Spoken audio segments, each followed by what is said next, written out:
أعوذ بالله من الشيطان الرجيم بسم الله الرحمن الرحيم يا أيها الذين آمنوا اتقوا الله وكونوا مع الصادقين صدق الله العلي العظيم صدق رسول الكريم نحن لا ذلك من شاهدين وشاكرين.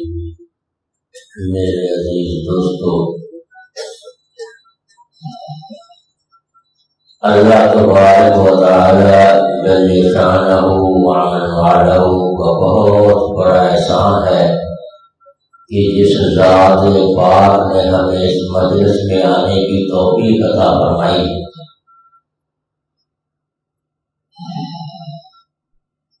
جو انوارات تجلیات ایسی مجلسوں میں برستی ہیں وہ باہر نہیں ملتی. اگر ہمیں یہ پتہ چل جائے کہ وہ نور برس رہا ہے، انوارات تجلیات آ رہی ہیں، تو ہمیں ایک لمحہ کے لیے بھی مسجد سے باہر نہ بیٹھے. اب بھی لوگ کراچی سے آئے ہیں، دلی سے آئے ہیں، لاہور سے آئے ہیں، ملک کے مختلف علاقوں سے ہیں، لیکن مسجد کے باہر بیٹھے. لیکن کراچی سے تو ٹنڈو عالم آ گئے تو پھر مسجد کے باہر کیا کر رہے ہو؟ شہر گھومنا ہے تو کراچی سے اچھا شہر ٹنڈو عالم نہیں ہے، وہاں بہت گھومنے کی جگہ ہے، لیکن ہمیں یہاں باہر گھوم رہے ہیں. ہم تو یہاں انوارات کو حاصل کرنے کے لیے آئے ہیں، اللہ تبارک و تعالیٰ کا قرب حاصل کرنے کے لیے اس مجلس میں آئے ہیں، گھومنے کے لیے تو نہیں آئے نا. لیکن ہم نے اپنا وقت برباد کر لیا، ضائع کر لیا. جس مقصد کے لیے آئے تھے اس مقصد کو چھوڑ دیا. وہ فقیر ایسے فقیر تھے کہ جو مسجد میں آ کر بیٹھتے تھے تو تین دن تک مسجد سے باہر ہی نہیں نکلتے تھے. حضرت خواجہ نور بخش رحمۃ اللہ علیہ فرمایا کرتے تھے، جب میں حضرت فضل علی قریشی رحمۃ اللہ علیہ کی مجلس میں جاتا تو بعد نماز عشاء مراقبے میں بیٹھ جاتا اور لاندری سے کہتا کہ کھانا میرے پاس رکھ دینا، مجھے جگانا نہیں ہے، مجھے اٹھانا نہیں ہے. ساری رات مراقبے میں گزر جاتی، کھانا وہیں پڑا ہوتا، صبح کی اذان ہو جاتی. پھر تھی وہ مکیری، پھر تھی وہ فقیری. آج ہم بستر پر سو کر مسجد کے باہر گلی میں کھڑے ہو کر کہ آواز تو آ رہی ہے، وہ فقیری تلاش کرتے ہیں. فقیروں فقیری ملے گی فقیری؟ یہ ایسے نہیں ملتی. اس فقیری کے لیے بہت کچھ کرنا پڑتا ہے. ہمارے اس سلسلہ کے اندر ایسے اسباب ہیں، اگر آدمی ان اسباب کو پڑھا ہوا ہے، ان کو پڑھ لیا ہے، اس پہ عمل کر لیا ہے، اگر پھر بھی اس کو فقیری نہیں ملی تو سمجھے کہ میں بیکار، میں نے کچھ حاصل ہی نہیں کیا. کیونکہ وہ اسباب تو یہ بتا رہے ہیں کہ اللہ تبارک و تعالی ہمارے ساتھ ہے. جب یہ یقین پک جائے گا تو ملائکہ شکرا کا سبق ہے، پڑھا ہے دوستوں نے لیکن عمل نہیں ہے تو کیسے سلوک طے ہوگا؟ باتیں تو ہم بہت کرتے ہیں، بیانات بھی ہم بہت سنتے ہیں، لیکن ہم نے کبھی تصوف کو دیکھا نہیں. اگر ہم تصوف کو پڑھ لیتے تو ہم باتیں نہ کرتے. اس کا مقصد یہ ہے کہ تم جہاں کہیں بھی ہو اللہ تبارک و تعالیٰ کی ذات تمہارے ساتھ ہے. جب یہ یقین پک جائے گا، یہ عقیدہ پک جائے گا تو پھر اللہ کی ذات ہر جگہ موجود ہے. اگر غلط کام کرنے کا آدمی ارادہ بھی کرے تو اللہ کی ذات ساتھ ہے، کیسے کرے گا؟ اللہ کے سامنے غلط کام کیسے کرے گا؟ کر ہی نہیں سکتا، وہ کر ہی نہیں سکتا. اور غلط راستے پر جانا چاہے تو اللہ تبارک و تعالیٰ کی ذات اس کے ساتھ ہے، تو کیسے غلط راستے پہ جائے گا؟ لیکن ہم نے تصوف کو پڑھا نہیں ہے. پھر ہم کہتے ہیں کہ ہمیں فقیری مل جائے تو فقیری اتنی آسان نہیں ہے. فقیری اتنی آسان نہیں ہے کہ جو بالکل ایسی دوائی کی طرح ہو تو اس کو پلا دی جائے اور فقیر بن جائے گا. نہیں، ہم تو آرام میں فقیری سمجھتے ہیں کہ آرام ہو. جیسے حضرت عبد القادر جیلانی رحمۃ اللہ علیہ کے پاس ایک شخص آیا کہ حضرت میں چلہ کرنا چاہ رہا ہوں. حضرت نے فرمایا کون سا چلہ کرو گے, زنانہ چلہ یا مردانہ چلہ؟ تو ہم تو زنانہ بھی نہیں کر سکتے, مردانہ تو بڑی بات ہے بھائی, زنانہ چلہ بھی نہیں کرتے ہیں. حضرت زنانہ چلہ کیا ہے؟ ایک بوتل پانی کی اور تھوڑے سے چاول دے دیے کہ جب تجھے زیادہ بھوک کی شدت ہو تو 2-3 دانے چاول کے کھا لینا اور ایک گھونٹ پانی کا پی لینا. 40 دن تک یہ ایک بوتل ہی استعمال کرنی ہے. حضرت یہ تو زنانہ چلہ اتنا مشکل ہے تو مردانہ چلہ کتنا مشکل ہوگا؟ تو مردانہ چلہ تو یہ ہے کہ اسی بوتل کو 4 مہینے تک استعمال کرنا ہے. ہم سے تو نہ زنانہ ہوگا نہ مردانہ ہوگا, ہم تو کوئی چلہ نہیں کر سکتے. ہم تو کہتے ہیں بستر پر لیٹے رہیں, آرام اور سکون ہو. ایک رات کے لیے جنگل آدم آتے ہیں تب بھی منزل میں لیٹے ہوئے ہیں, تب بھی لیٹے ہوئے ہیں. کیا ہوگا؟ قبر میں جا کر لیٹنا ہی ہے. جاگ لو جتنا جاگنا ہے, فلاں کے سائے چلے, ہمیشہ تک سوتے ہی رہو گے, خاک کے سائے چلے. کوئی نہیں اٹھائے گا, کوئی نہیں اٹھائے گا, گہری نیند سوتے رہو گے. اگر عمل اچھے ہوں گے تو ورنہ وہاں بھی سونا نہیں ملے گا, وہاں بھی فرشتے ایسا ڈنڈا لگائیں گے جو آدمی یاد رکھے گا. وہ چند لوگ ایسے ہیں کہ جو وہاں آرام کی نیند سو جائیں گے. اللہ نے کہا تھا نا کہ میں نے ایسے انسان کو اپنا خلیفہ بنایا ہے. فرشتوں نے تو انکار کیا تھا, اعتراض کیا تھا اس پہ کہ یہ تو زمین میں فساد کرے گا, لیکن تم ایسے بن جاؤ جیسے اللہ نے بنایا ہے. تو اللہ پھر فرشتوں سے کہے گا فرشتوں دیکھتے ہو تم تو اعتراض کرتے تھے کہ زمین میں فساد کرے گا, یہ سردی کی رات ہے, سخت سردی ہے, اور دونوں میاں بیوی جوانی کے عالم میں ہیں, ایک بستر پر سوئے ہوئے ہیں, آدھی رات کا وقت ہے, ٹھنڈے پانی سے وضو کر کے میری بارگاہ میں کھڑے ہو گئے ہیں. فرشتوں دیکھو تو صحیح ذرا کس چیز نے کھڑا کیا ہے ہم نے طاقت یہ. ہم ساری رات رہتے بھرتے ہیں, شوگر لو رہتی ہے, جاگ نہیں آتی, اٹھ نہیں سکتا, یہ نہیں ہوتا, وہ نہیں ہوتا, ڈاکٹر سے ہائی ہو جاتا ہے. بھائی کچھ نہیں ہوتا, کچھ نہیں ہوتا. اگر انسان کے دل میں اللہ کی محبت آ جائے تو پھر آدمی اس محبت میں کبھی بیٹھتا نہیں ہے, کبھی سوتا نہیں ہے, وہ رات رات جاگتا ہے. مجھے یاد ہے کہ یہ چھوٹی سی کچی مسجد تھی, آپ لوگوں نے تو نہیں دیکھی, اور یہ کم سے کم 10-15 فٹ نیچے کھٹا تھا. یہ تو بہت اونچی ہے نا, 10 فٹ نیچے کھٹا تھا, چھوٹی سی مسجد تھی. جب میرے حضرت یہاں تشریف لائے, پہلے گاؤں میں رہتے تھے, یہ فقیر گاؤں میں بھی حضرت کے ساتھ رہتا تھا, میرے والد بھی حضرت کے ساتھ رہتے تھے. اور جب حضرت نے بیعت کا سلسلہ شروع کیا تھا, الحمدللہ الحمدللہ مجھے اس بات پر ناز ہے کہ میرے خاندان نے سب سے پہلے حضرت کی بیعت کی تھی. میرا ہی خاندان سب سے پہلے حضرت کی بیعت کی. اور ہمارا گاؤں اور حضرت کا گاؤں بہت قریب تھا. صبح شام آنا جانا رہتا تھا. رات کو بلایا تو رات کو آیا, دن کو بلایا تو دن کو آیا, کسی وقت بھی غفلت نہیں کی. پھر وہاں سے بھی ایسی مہربانی تھی کہ جب میرے والد کا انتقال ہوا, اس کے بعد کچھ دن, اس وقت بھی حضرت تشریف فرما تھے, لیکن کچھ دنوں کے بعد پھر تشریف لے گئے. تو شہر سے تھوڑی دور باہر ہی حضرت کے گھر سے بھی ساتھ تھی. ان سے کہنے لگے کہ جب ہم پہلے یہاں آتے تھے تو اسماعیل یہاں آ کر بڑا استقبال کرتا تھا, آج نہیں ہے. محبت کا تقاضا دونوں طرف سے ہوتا ہے, ایک طرف سے نہیں. اگر تم اللہ سے محبت کرو گے تو اللہ کی طرف سے بھی محبت کا تقاضا آئے گا.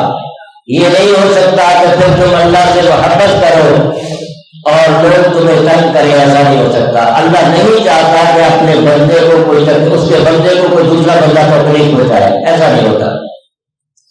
تو میرے عرض کرنے کا مقصد صرف یہی ہے کہ اپنے اس قیمتی وقت کو قیمتی بناؤ.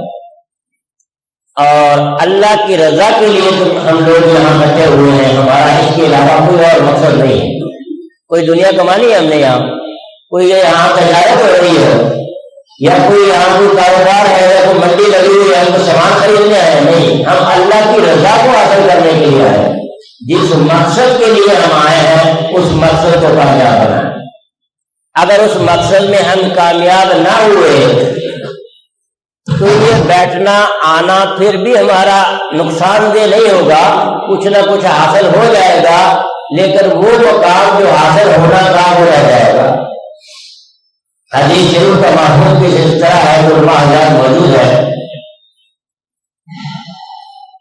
ایک مجلس کے اندر، ذکر کی مجلس کے اندر ایک بندہ آ کر بیٹھ گیا جو ذکر کرنے کی نیت سے نہیں آیا تھا، جو ذکر کے ارادے سے نہیں آیا تھا، اسے اس مجلس میں سے کسی آدمی سے کوئی کام تھا، اپنی غرض سے آیا تھا۔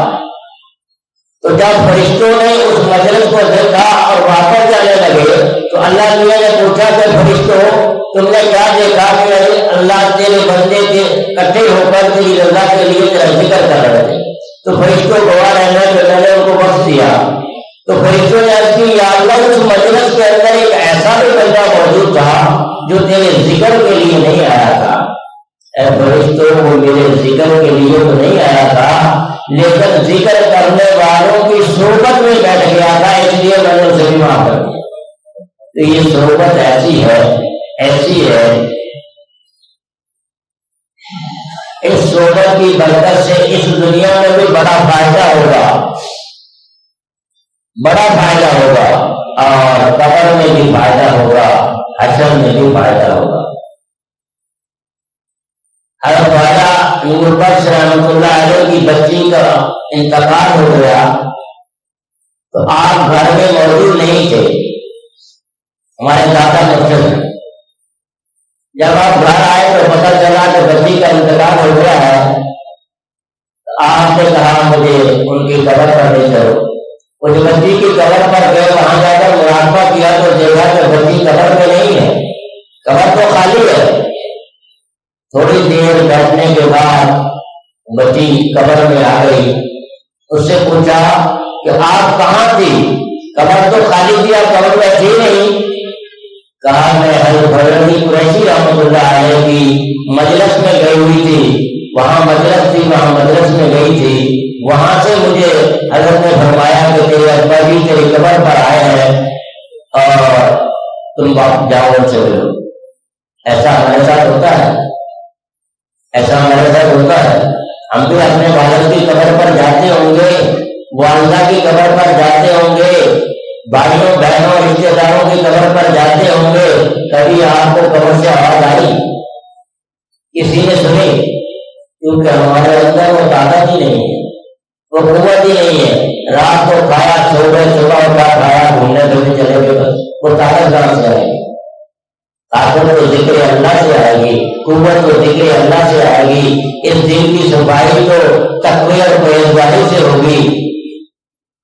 اگر ہمارا یقین ہو جائے کہ اللہ کے سوا کسی سے بھی کچھ نہیں ہوتا اور کوئی طاقت نہیں رکھتا جب تک اللہ نہ چاہے، حضرت جلال ثانی رحمۃ اللہ علیہ فرماتے ہیں لا حول ولا قوت الا باللہ، نہیں ہے طاقت کسی بھی نیک کام کرنے کی، نہیں ہے طاقت کسی برائی سے بچنے کی اللہ کے حکم کے ساتھ۔ جب یہ قوت ہمارے اندر آ جائے گی، جب یہ بات ہمارے اندر آ جائے گی تو پھر فقیری آئے گی، اور پھر شیخ کے ساتھ رابطہ ہو۔ اب تو یہ رابطہ ہوتا ہے کہ آئے تھوڑے بہت سندوشوں شیخ کی خدمت کی اور کہا حضرت جی ہمیں خصوصی دعا کا یاد رکھنا۔ بھائی وہ خصوصی دعا کیا ہوتی ہے؟ خصوصی دعا کون سی ہوتی ہے یہ بھی ہمیں پتہ نہیں۔ دعا بھی 3 طرح کی ہوتی ہے، آپ کون سی دعا کرانا چاہتے ہیں؟ حضرت خصوصی دعا میں یاد رکھنا، بس فقیری میں بھی ایسے تو فقیری نہیں ملتی، ایسے تو فقیری نہیں ملتی، اس کے لیے تو کچھ کرنا پڑتا ہے، مارے کھانی پڑتی ہیں، تکلیفیں اٹھانی پڑتی ہیں، اور بزرگ تو طرح طرح کے امتحان لیتے ہیں۔ اب تو تم سے امتحان بھی نہیں لیا جاتا، ایسے ہی چھوڑ دیا جاتا ہے، بغیر امتحان کے پاس ہو جاتے ہیں۔ میں ایک دفعہ اسی اجتماع میں بیٹھا تھا تو حضرت صاحب نے مجھے فرمایا کہ فلاں آدمی کے پاس جاؤ. اس سے پہلا بھی کچھ نہیں تھا، ایسے ایک چھوٹا سا معمولی کام بتا دیا کہ یہ کام ہے، اس سے جا کر بیٹھ دینا. وہ تو میرا امتحان تھا. میں گیا، وہ جا کر جب میں نے اسے سلام کیا اور حضرت کا نام بتایا کہ اس کام سے آیا ہوں، تو اس نے مجھے برا بھلا کہنا شروع کر دیا. اتنا برا بھلا کہا، اتنا برا بھلا کہا. جب وہ حد سے کراس کر گیا تو میں نے کہا حضرت مجھے اجازت ہے. بولے نہیں، بیٹھ جاؤ. ایسے کیسے اجازت ملے گی؟ آ گیا 2 منٹ میں اجازت لینے کے لیے. میری چائے پیو گے پھر اجازت دوں گا. حضرت کی اتنی چائے آپ نے پلا دی ہے، ابھی بھی ضرورت ہے. بولا ہاں بیٹھ جاؤ. بیٹھ جاؤ. چائے پی لی. چائے پینے کے بعد پھر میں عرض کی کہ حضرت اب مجھے اجازت ہے. نہیں، ایسے کیسے اجازت دے دوں گا؟ ایسے کوئی اجازت نہیں ہوگی. پھر 2-3 گالیاں دے دی. تو مجھے کہا کہ اب میرا ایک اصول ہے کہ جو آدمی میرے پاس آتا ہے میں اسے کہتا ہوں کہ پہلے میرے لیے دعا کرو پھر تمہیں اجازت دوں گا. اب آپ میرے لیے دعا کرو پھر آپ کو اجازت دوں گا. میں نے کہا بڑی عجیب بات ہے. آپ دعا کر دی. میں نے کہا حضرت آپ اجازت ہے. بولا نہیں، ابھی بھی اجازت نہیں ہے. اب یہ بات یقین کرو اور مجھے بتاؤ کہ راستے میں جاتے ہوئے مجھے برا بھلا نہیں کہو گے اور مجھے یہ نہیں کہو گے کہ اس نے گالیاں دی ہیں، برا بھلا کہا ہے. یہ بات آپ ذہن میں نہیں لاؤ گے. میں نے کہا عجیب معاملہ ہے، عجیب درویش ہے. اس کو برا بھلا بھی کہہ رہا ہے اور اوپر پابندی بھی لگا رہا ہے کہ آپ نے بولنا ہی نہیں ہے. اس طرح سے 2-3 جگہ پر حضرت نے مجھے بھیجا.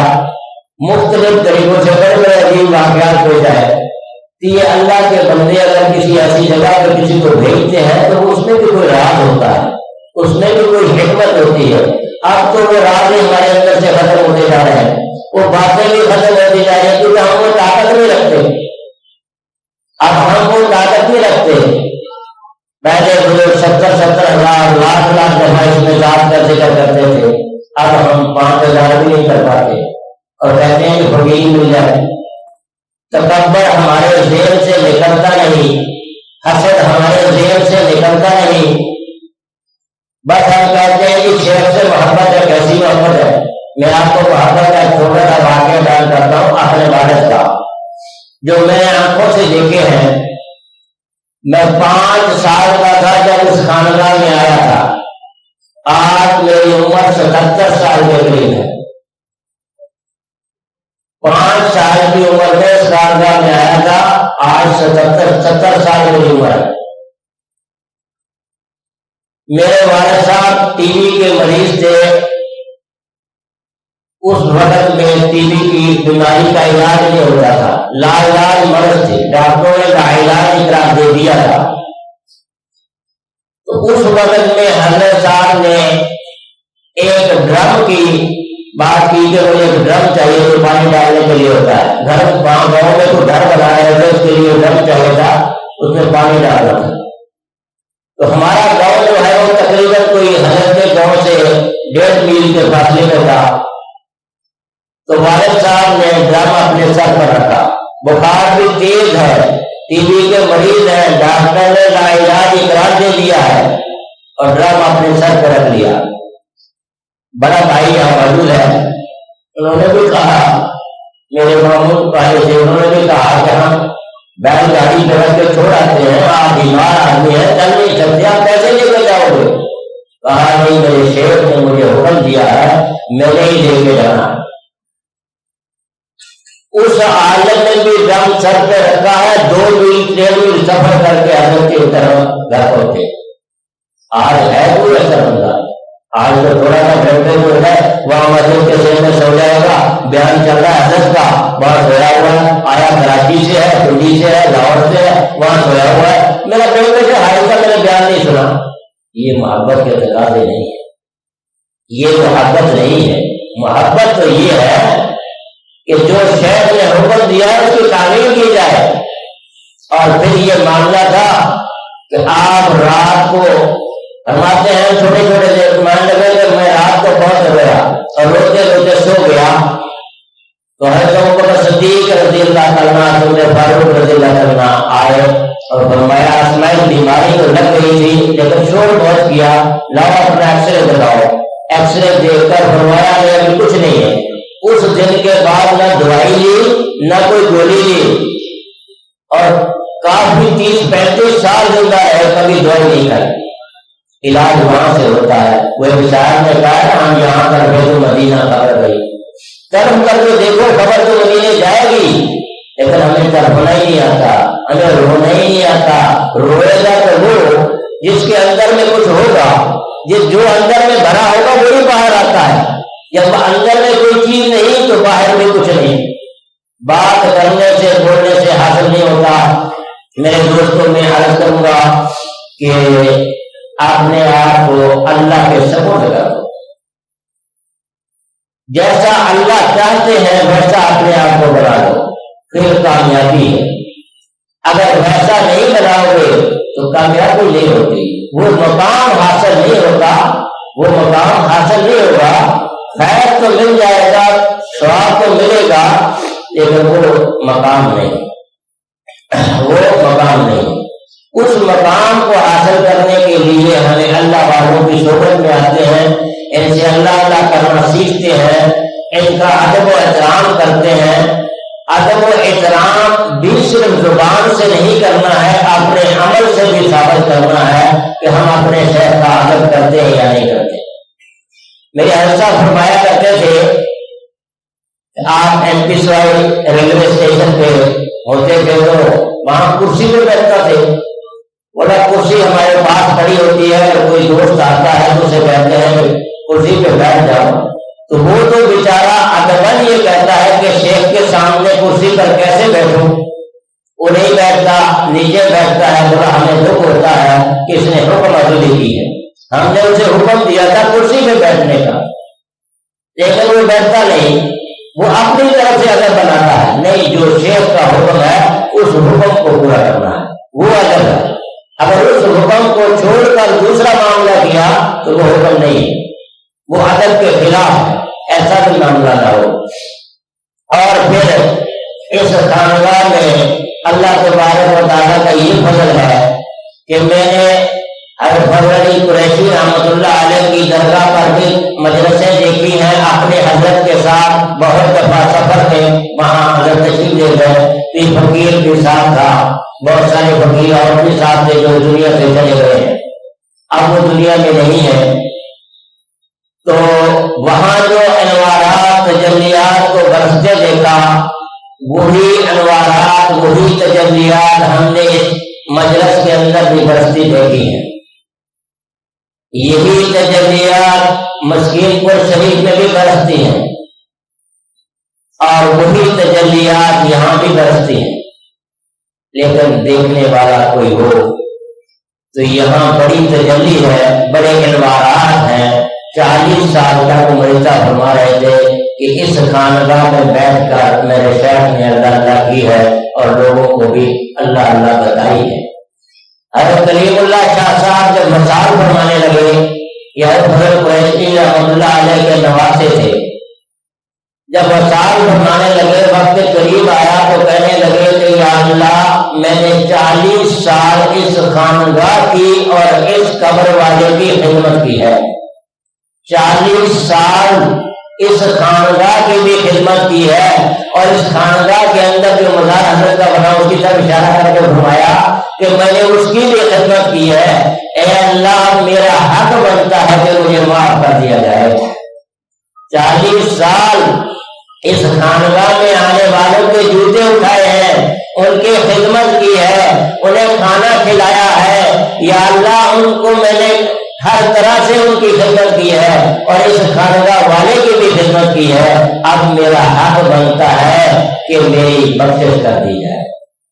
کیسی مزے کی بات ہے، اللہ والوں کی عجیب عجیب باتیں ہوا کرتی ہیں، ہماری بھی ایسی کوئی بات ہے، کوئی ایسی بات اپنی بھی ایک بنا لے یار، کام آ جائے گی آخرت میں، عجیب بات ہے۔ تو یہاں جب بندہ آئے تو یہ ارادہ کر کے آئے کہ میں خدمت کی غرض سے جا رہا ہوں۔ ہر بندہ دوسرے کی خدمت کرے، ہر بندہ دوسرے کی خدمت کرے اور فخر کو 2 منٹ کے لیے، تکبر کو، حسد کو 2-4 منٹ کے لیے مسجد کے باہر رکھ کے آ جائے، یہ چیز آئے نہیں اندر کہ میں یہاں فقیر بن کے آیا ہوں۔ جو اللہ تعالیٰ کی تجلیات، انوارات اس مجلس میں برس رہے ہیں، میں اسے حاصل کرنے کے لیے آیا ہوں۔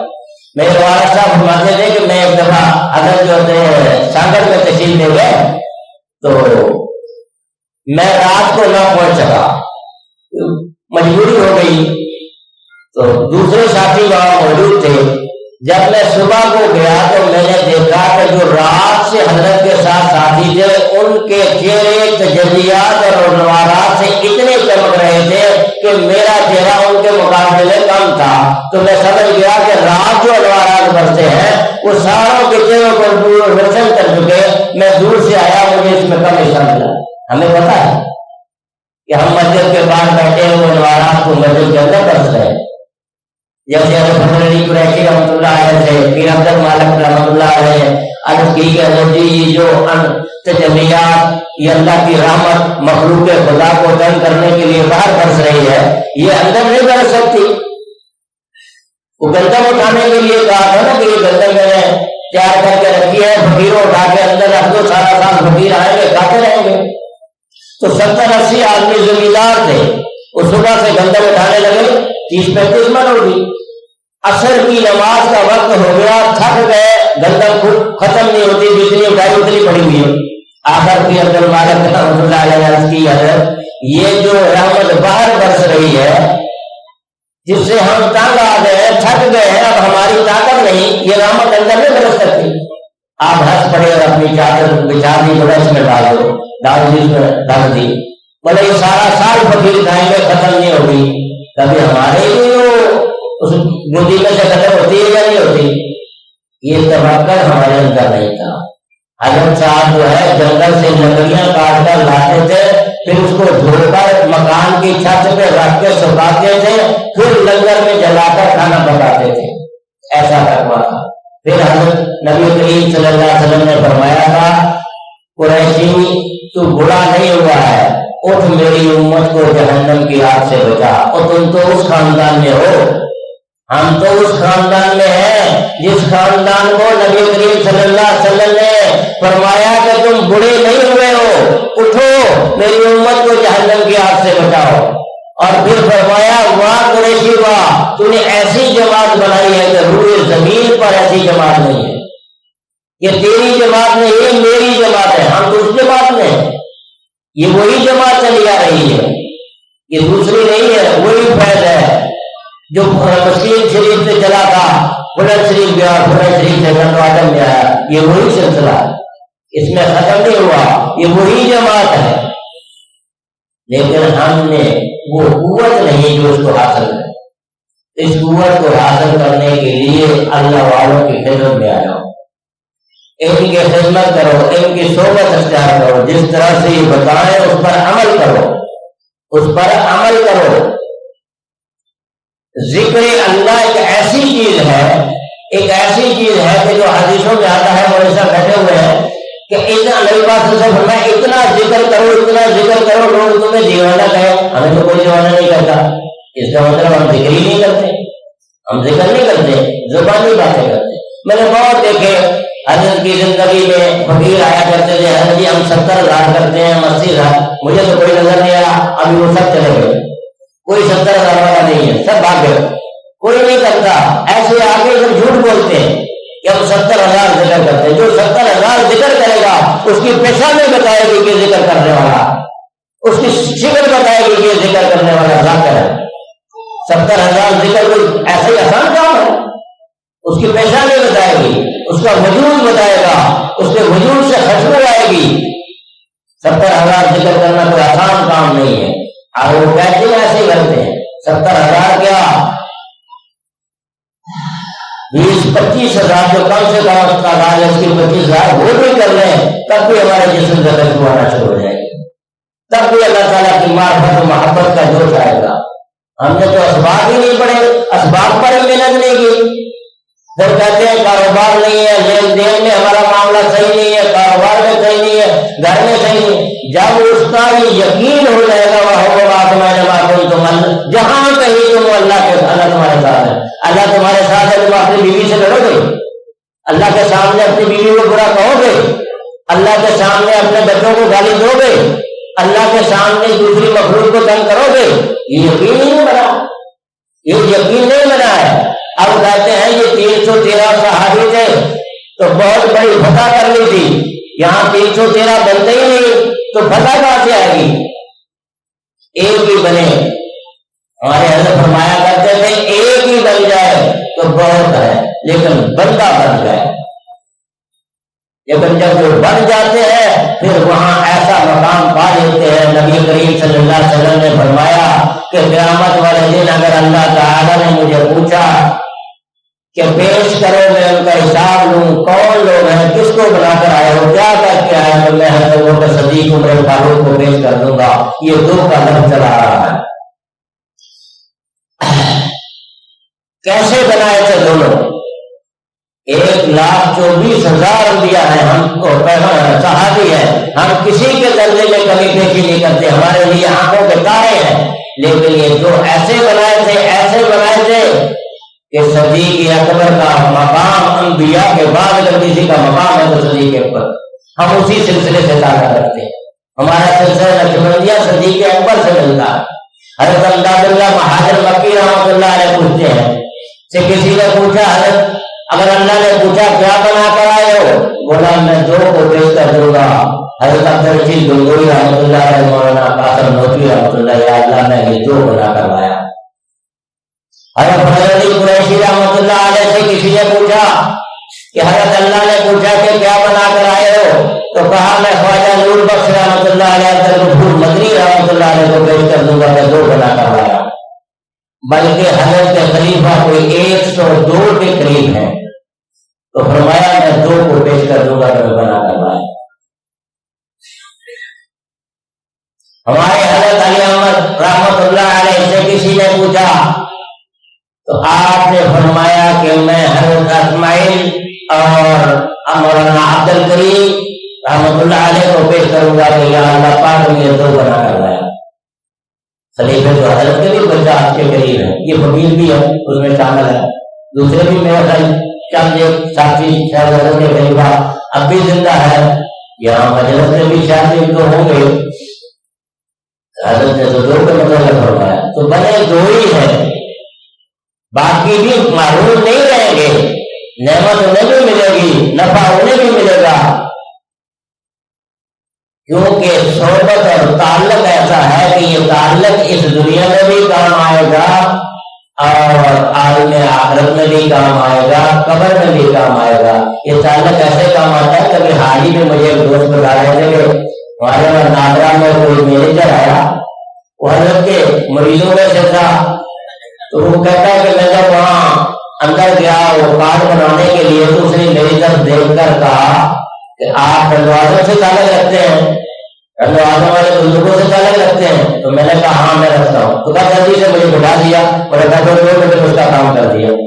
تو یہ تعلق جو ہے نا وہ دور سے پہچانتا ہے کہ یہ بندہ جو ہے حضرت سے تعلق رکھنے والا ہے، اسی جماعت سے تعلق۔ جب دنیا والے تمہیں پہچانتے ہیں تو قبر والے بھی تمہیں پہچانیں گے، قبر والے بھی پہچانیں گے، اور پھر حشر میں بھی پہچان ہو جائے گی، وہاں بھی پہچان ہوگی، یہ نہیں کہ یہاں نہیں ہوگی، پر شرط یہی ہے کہ اپنے دل کو اللہ کے ذکر سے آباد کرو، اپنے دل کو اللہ کے ذکر سے آباد کرو اور اس خانقاہ سے تعلق رکھو، اور جب خانقاہ میں آؤ تو اس ارادے سے آؤ کہ میں اللہ کی رضا کو حاصل کرنے کے لیے آیا ہوں، اللہ تعالیٰ کو راضی کرنے کے لیے آیا ہوں، اللہ کا قرب حاصل کرنے کے لیے آیا ہوں، اللہ تعالیٰ کی محبت حاصل کرنے کے لیے آیا ہوں، اور اس خانقاہ میں فیض حاصل کرنے کے لیے، نہ کہ وہاں کوئی لطف نکال کے دو کہ یہاں چیز اچھی نہیں، یہ چیز اچھی نہیں ہے۔ وہ واقعہ آتا ہے نا کہ ایک آدمی نے سعودیہ میں مدینہ منورہ میں کہا کہ یہاں کا دہی جو ہے وہ اچھا نہیں ہے، اس سے تو ہندوستان کا دہی جو ہے اچھا تھا۔ تو نبی پاک صلی اللہ علیہ وسلم فرمایا کہ اگر تجھے ہمارے شہر کا دہی اچھا نہیں تو یہاں کیا لینے آئے ہو، جاؤ انڈیا میں چلے جاؤ، کیا ملا، ایسے نہیں کرو، ایسے کرو، ہمارے خاندان کی طرح کرو۔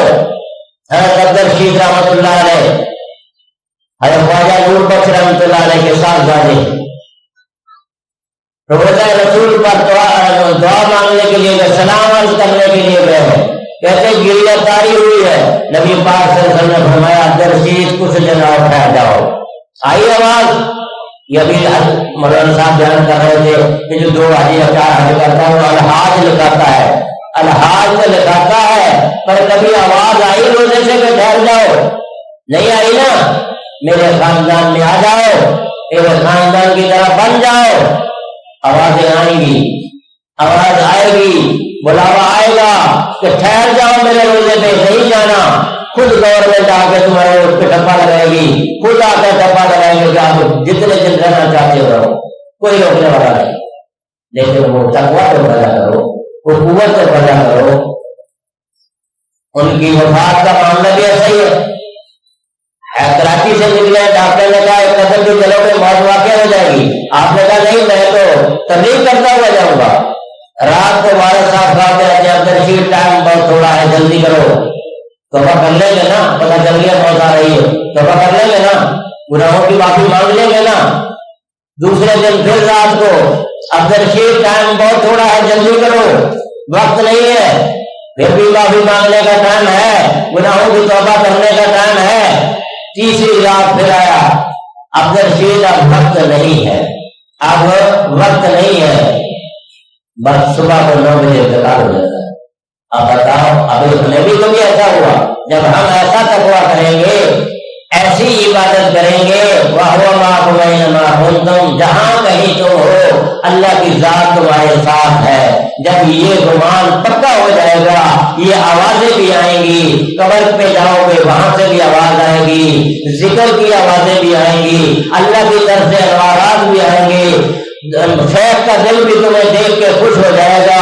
شیخ کا دل جو ہے خوش اس وقت ہوگا جب تم ذاکر بن جاؤ گے، تو وہ تمہارے دل کی طرف دیکھے گا تو وہاں سے اللہ کے ذکر کی خوشبو آئے گی۔ وہ تمہاری شکل و صورتوں سے تو دیکھ کے خوش نہیں ہوگا، 500 روپیہ نذرانہ دے دیا خوش نہیں ہوگا، وہ تب خوش ہوگا جب تم ذاکر بن جاؤ گے، ذاکر بن جاؤ گے، پھر وہ خوش ہوگا کہ میرا فقیر جو ہے ذاکر بن گیا، اس نے اللہ کو راضی کر لیا۔ اے اللہ میں اللہ کی بارگاہ میں رہتا ہوں، یا اللہ میں یہ چند بنا کے لایا ہوں، تیرا ذکر کرتا تھا یہ بھی میرے پاس آئے، میں نے انہیں بھی ذاکر بنا دیا، بس یہی لے کر آیا ہوں، آج ان کو بھی معاف کر دے، مجھے بھی معاف کر دے۔ کیسی بات ہے؟